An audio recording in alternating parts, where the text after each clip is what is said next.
पंतप्रधान नरेंद्र मोदी यांनी लागू केलेल्या अमृत भारत स्टेशन योजनेमुळे नंदुरबार रेल्वे स्थानकाला चौथा नवा प्लॅटफॉर्म मिळणार असल्याबरोबरच 2 प्लॅटफॉर्मवर लिफ्टची सोय होणार आहे। त्याचसोबत जिल्ह्यातील दिव्यांग आणि वयोवृद्ध प्रवाशांची सोय व्हावी म्हणून माझ्या खासदार निधीतून बॅटरी प्लॅटफॉर्मवर फिरू शकणाऱ्या बॅटरी ऑपरेटेड गाड्या उपलब्ध करून देणार असल्याची माहिती खासदार हिना गावित यांनी आज नंदुरबार रेल्वे स्थानकावर दिली। भारतीय रेल्वे स्थानकाच्या विकासासाठी अमृत भारत स्टेशन योजना अलीकडे सुरू करण्यात आली आहे।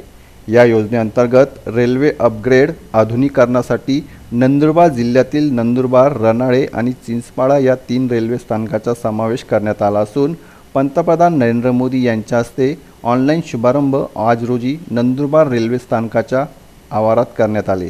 या सोहळ्याप्रसंगी खासदार डॉक्टर हिना गावित या बोलत होत्या। पंतप्रधान नरेंद्र मोदी यांच्या हस्ते ऑनस्क्रीन सोहळा पार पडत असताना नंदुरबार येथे खासदार डॉक्टर हिना गावित, जिल्हा परिषदेचे अध्यक्ष डॉक्टर सुप्रिया गावित, भारतीय जनता पार्टीचे महामंत्री विजय चौधरी, भाजपाचे जिल्हाध्यक्ष निलेश माळी, रेल्वे विभागाचे कुशल सिंग, हेमंत महावार, RK रंजन, लखनलाल मीना, अमरेंद्र कुमार, संदीप कुमार, गजेंद्र शर्मा आणि रेल्वे विभागातील प्रमुख अधिकारी व भारतीय जनता पार्टीचे पदाधिकारी मोठ्या संख्येने उपस्थित होते। नंदुरबार जिल्ह्याच्या विकासासाठी रेल्वे मार्ग किती महत्त्वाचा आहे आणि पहिल्यांदा खासदार बनल्या तेव्हापासून म्हणजे 2014 पासून रेल्वे सुविधा मिळवून देण्यासाठी त्यांनी किती प्रयत्न केले याविषयी खासदार हिना गावित यांनी माहिती दिली। खासदार बनल्यापासून दिल्लीमध्ये पाठपुरावा केला आणि नवीन रेल्वे गाड्या मंजूर करून दिल्या। लोकलच्या धर्तीवर चालणारी मेमो ट्रेनची सेवा मिळवून दिली। अनेक वर्ष रखडलेले उधना भुसावळ रेल्वे मार्गाचे दुहेरीकरण पूर्णत्वास आणून दिले। नंदुरबार रेल्वे स्थानकाचा हेरिटेज लुक कायम ठेवत अनेक आधुनिक सुविधा मिळवून दिल्या। त्यापाठोपाठ आता पंतप्रधान नरेंद्र मोदी यांनी देशभरातील रेल्वे स्थानकाच्या आधुनिकीकरणासाठी लागू केलेल्या अमृत भारत स्टेशन योजनेअंतर्गत नंदुरबार, रनाळे आणि चिंचपाडा या 3 स्थानकाचा समावेश करण्यात आला असून पंतप्रधान नरेंद्र मोदी यांच्या हस्ते त्या कामाचा शुभारंभ आज पार पडला। नंदुरबार रेल्वे स्थानकावर सध्या स्थितीत 3 प्लॅटफॉर्म आहेत। आता लवकरच चौथा प्लॅटफॉर्म उभारला जाईल। नंदुरबार रेल्वे स्थानकावर इकडच्या बाजूने तिकीट खिडकीची एकच सोय आहे। आता रेल्वे स्थानकाच्या पलीकडच्या बाजूने आणखीन एक तिकीट खिडकी सुरू केली जाणार असून रेल्वे पट्ट्याच्या पलीकडील सर्व लोकांना त्याचा लाभ होईल। वृद्ध आणि वयस्कर प्रवाशांची सोय व्हावी म्हणून 2 प्लॅटफॉर्मवर लिफ्ट बसवण्यात येणार आहे। त्याचबरोबर खासदार निधीतून प्लॅटफॉर्मवर फिरणाऱ्या बॅटरी ऑपरेटेड गाड्या लवकरच उपलब्ध करून देईल, ज्यामुळे ओझे घेऊन आलेल्या वयस्करांची आणि दिव्यांग प्रवाशांची सोय होईल। दुचाकी चोरी आणि तत्सम गैरप्रकारांना आळा घालण्यासाठी संपूर्ण रेल्वे स्थानक परिसरात तसेच रेल्वे स्थानकात सर्वत्र CCTV कॅमेरे लावले जातील। अमृत भारत स्टेशन योजनेतून अशा सर्व प्रकारचे लाभ प्रवाशांना मिळणार असून त्यासाठी 11 कोटी रुपयाचा निधी मोदी सरकारने मंजूर केला आहे। अशा आधुनिक सोयी सुविधा प्राप्त करून देण्यासाठी आपण प्रयत्नशील आहोत, असे खासदार डॉक्टर हिना गावित यांनी बोलताना सांगितले। हे रिडेव्हलपमेंट किंवा त्या रेल्वे स्टेशनच्या परिसरामध्ये काही सोयी सुविधा देण्यासाठी अमृत स्टेशन्स म्हणून डेव्हलप करायचा निर्णय भारत सरकारने घेतला आणि ज्या वेळेला ही घोषणा आपल्या देशाच्या पंतप्रधान महोदयांनी संसदेमध्ये केली की भारतातले काही स्टेशन्स आम्ही अमृत रेल्वे स्टेशन योजनेअंतर्गत डेव्हलपमेंटसाठी घेणार आहोत, त्यावेळेला मी आपल्या मतदारसंघातलं सगळ्यात मोठं आणि महत्त्वाचं असलेलं रेल्वे स्टेशन जे आहे नंदुरबार, याचा देखील समावेश या योजनेमध्ये व्हावा अशा प्रकारची मागणी केंद्र सरकारकडे केली होती। आणि या योजनेअंतर्गत आपल्या देशातले जेवढे रेल्वे स्टेशन्स हे या योजनेत घेतले त्यामध्ये आपल्या नंदुरबारचा देखील समावेश हा या योजनेअंतर्गत करण्यात आला। मला आपल्या सगळ्यांना सांगायला अत्यंत आनंद वाटतोय की मी खासदार झाल्यानंतर नंदुरबारच्या रेल्वेचा जो प्रश्न होता दुहेरीकरणाला मंजुरी केंद्र सरकारने फार पूर्वी दिली होती, परंतु निधी अभावी आपल्या इथलं रेल्वेच्या डबल लाईनचं काम हे अत्यंत संथ गतीने सुरू होतं। 2014 मध्ये पहिल्यांदा या मतदारसंघाची खासदार म्हणून निवडून आल्यानंतर आपलं हे रेल्वे स्टेशन आणि या परिसरातनं राहणाऱ्या लोकांना देशाच्या वेगवेगळ्या भागाला जोडण्यासाठी जेवढ्या रेल्वे आपल्या या लाईनीवरनं जातात त्या वाढाव्या, यासाठी रेल्वे दुहेरीकरणाचं काम हे लवकर पूर्ण होणं अत्यंत गरजेचं होतं.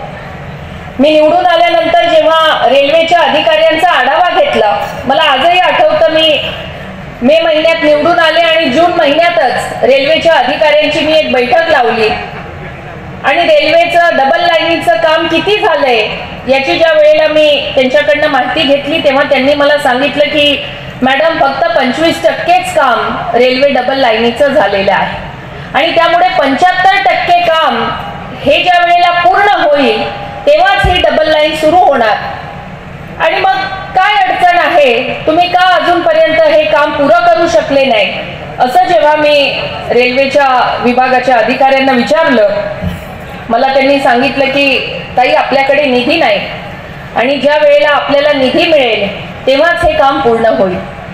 जसं त्यांनी मला निधीचं सांगितलं, मी लगेचच केंद्र सरकारला आपले पंतप्रधान महोदय आणि जे रेल्वे मंत्री होते यांची मी तात्काळ भेट घेतली आणि आपल्या या दुहेरीकरणाच्या जे सुरत भुसावळ लाईनीचं डबल लाईनचं जे काम होतं याला आम्हाला तुम्ही मोठा असा निधी उपलब्ध करून द्या अशी मागणी त्यांच्याकडे केली. आणि मोदीजींनी सरकार बनल्यानंतर पहिलं बजेट जे जून महिन्यामध्ये केंद्र सरकारचं आलं त्यामध्ये आपल्या या डबल लाईनीसाठी 550 करोड रुपये हे त्यांनी मंजूर करून दिले आणि आपल्या या डबल लाईनीचं काम हे पूर्ण झालं. मी रेल्वे विभागाला अशा प्रकारच्या सूचना केल्यात की आज आपल्याकडे रेल्वेचे कोणाला तिकीट काढायचे असतील, तिकीट खिडकीवर येऊन, तर या ठिकाणी काढावे लागतात, म्हणजे इकडच्या साईडला. आणि त्या रेल्वे पट्ट्याच्या पलीकडे राहणाऱ्या लोकांना आपण जर तिकीट घ्यायचं असेल तर पूर्ण उड्डाणपूल फिरून असं येऊन इथे तिकीट काढावं लागतो. आणि बरेचसे लोक आपले रेल्वेच्या आता रेल्वे पट्ट्याच्या त्या बाजूला सुद्धा राहतात. गाव जेवढं इकडे वाढलेलं आहे तेवढंच तिकडे सुद्धा वाढलेलं आहे आणि त्यामुळे मी रेल्वेच्या अधिकाऱ्यांना सांगितलं की या स्टेशन डेव्हलपमेंट स्कीम मध्ये, या अमृत योजनेमध्ये रेल्वे स्टेशनच्या त्या बाजूला सुद्धा आपण एक रेल्वेचे तिकीट काढण्यासाठीची सोय या प्रोजेक्ट मध्ये त्या भागात घेणार आहोत. एक खूप चांगलं त्यांचा प्लॅन, जसं इथे ही हेरिटेज बिल्डिंग आपली आहे तसंच हेरिटेज बिल्डिंग आपण त्या बाजूला सुद्धा बांधणार आहोत. आणि एवढंच नव्हे तर आता आपण आपल्याकडे जे प्लॅटफॉर्म आहे त्याच्यावर तिकडच्या बाजूच्या प्लॅटफॉर्मवर कोच इंडिकेटर्स नाही, म्हणजे कुठला डब्बा कुठे येईल याचे जे कोच इंडिकेटर्स लावलेले असतात ते नाही, तर ते सुद्धा आपण लावायला सांगितलंय.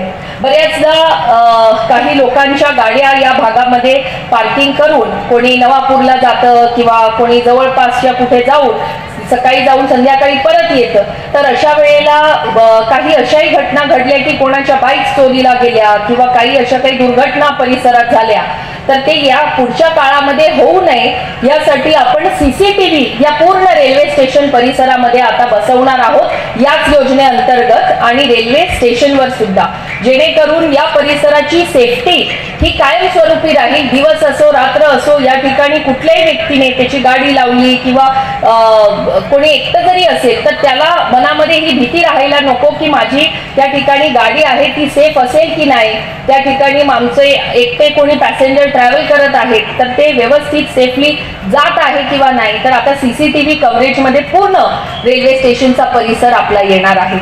मध्ये दुसरे इलेक्शन, आता ही माझी दुसरी पंचवार्षिक आहे, पण 2019चं आमचं निवडणूक लागायच्या पहिलेच जानेवारी महिन्यामध्ये मोदीजींनी आपल्याला खानदेश एक्सप्रेसची भेट आपल्या नंदुरबारकरांना दिली आणि स्वतः पंतप्रधानांनी येऊन त्या ट्रेनचं या ठिकाणी फलक दाखवून, ग्रीन आपलं झेंडा दाखवून त्यांनी ट्रेनचं उद्घाटन धुळ्याहून केलं. कारण धुळ्याला अजून काही प्रकल्पांचं उद्घाटन करत असताना आपल्या खानदेश एक्सप्रेसला सुद्धा फ्लॅग ऑफ त्यांनी तिथून केलं. त्यामुळे एखाद्या गोष्टीला सातत्याने आपण पाठपुरावा करत राहिलो तर अशक्य काहीच नाही असा माझा विश्वास आहे. आणि त्यामुळे आता मी पुढच्या जिद्दीवर उतरली आहे ती म्हणजे पुणे ट्रेनसाठी. त्याच्यामुळे मला विश्वास आहे की जसं मुंबई ट्रेन आपण सक्सेसफुली सुरू करू शकलो तसं येणाऱ्या पुढच्या काळामध्ये पुण्यासाठी सुद्धा सक्सेसफुली आपल्या इथून ट्रेन सुरू होईल असा आत्मविश्वास मला आहे.